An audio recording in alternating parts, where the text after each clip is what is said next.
Hey there, ladies and gentlemen, and welcome to the deck profile for the DDDs. This is a deck that is very pendulum-based, and it uses a lot of synchros and XYZs and fusions to go into some very extensive plays and make huge boards that is basically going to OTK your opponent.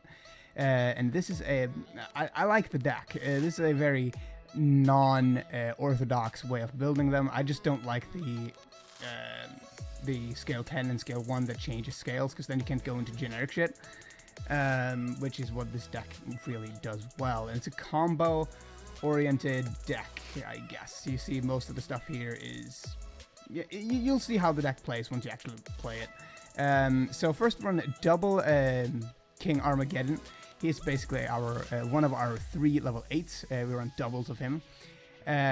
His effect isn't all that great. He's mainly there to be a beat stick. He does have some interesting effects, though, both in the pendulum scale as well as outside of it. It's not any scout by any means, but it's a decent effect.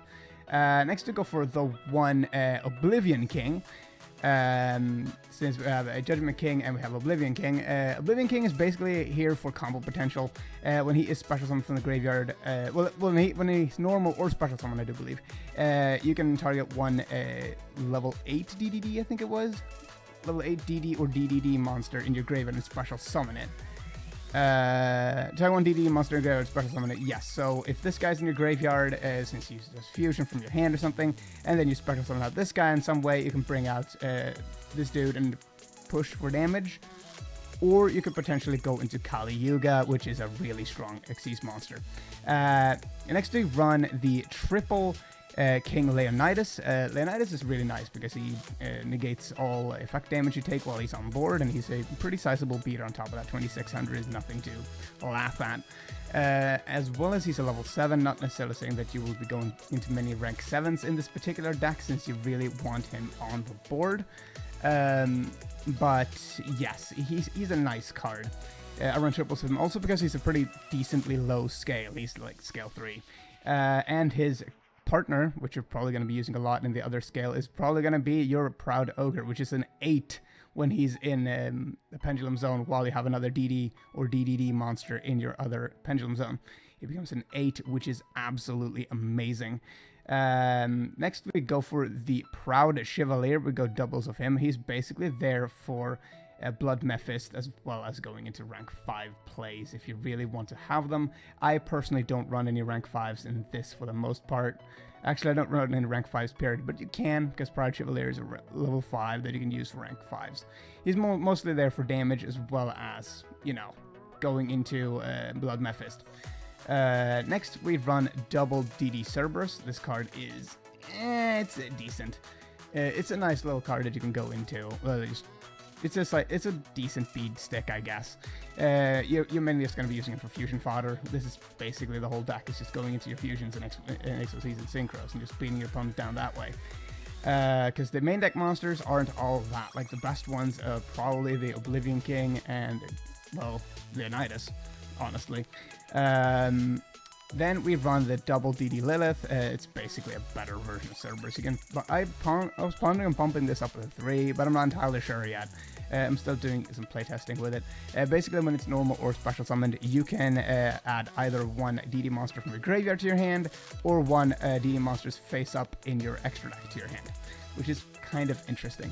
Next we go for the triple DD Night Howling. This card is absolutely insane. Actually, I retract my statement. This card is not the best one. This is, hands down, because it opens up so many different combos and allows you to do so much shenanigans with this one card. Since it's basically a little bit less restrictive, well, actually more restrictive version of what's it called? Black Salvo. Yeah, there we go. That you can use to make Fiend type synchros with, which is really amazing. And finally, the biggest combo piece of the deck, which is going to be your Swervel Slime. This card is absolutely amazing. Since if it's in your hand, it's basically a polymerization, plus that it counts itself as one of the materials, because all of the DD monsters, all the DD fusions except Caesar Ragnarok, He is the only one that is less generic. It's the only card that you can't really summon with it. That's Fusion. Since all of them, look at them, require 2 DDD monsters, nothing more. So they're insanely generic for what the deck is. And finally, we've run 1 Necro Slime. Necro Slime isn't as great as a Swirl Slime, but it's still a decent card. As for the spells, we run triple Upstart Goblin for extra draw power and consistency. Then we have 2 Mystical Space Typhoons, triple Covenant of the Dark Gate, or the Hell Gate rather. This card is pretty good as well, since it allows you to basically search your entire deck for whatever DD monsters you need, which is really cool. The downside with the card is that you take 1000 damage during your standby phases, but you can move around that pretty easily with either Leonidas or your Dark Oracle King, rather. Then we run double Covenant of the Swamp King. Covenant of the Swamp King, it's basically a continuous spell card that allows you to fusion summon once per turn using monsters from your hand or graveyard as fusion materials, which is what really makes this card shine, is the fact that you can take monsters from your graveyard as well. And also, that's the same clause as the first Covenant, which is that you take 1000 damage during your standby phases. As for, and then we run finally double Solidarity to make our monsters pretty huge and makes the OTK potential that much more potent, I guess.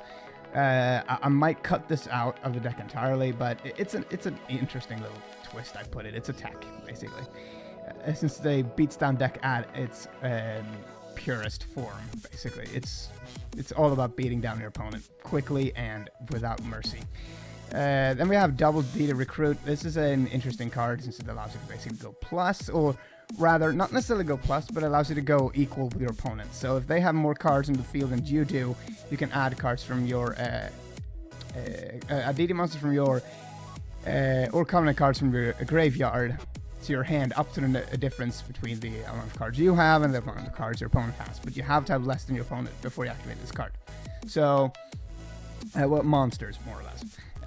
Next we run 1 Bottomless Trap Hole for Disruption. Then we run 2 Resource Management. This is basically just to get us out of a bind in case something goes wrong, or if we just want some monster recovery or something like that. You basically shuffle in 3 DD monsters from your hand, your side of the field, from your side of the field, hand or graveyard, or in your Pendulum Zones. Then you add 2 DD monsters from your deck to your hand. So you basically add Night Howling and whatever else you want. Night Howling and Swirl Slime is a really good combo, depending on what you have on your hand at present.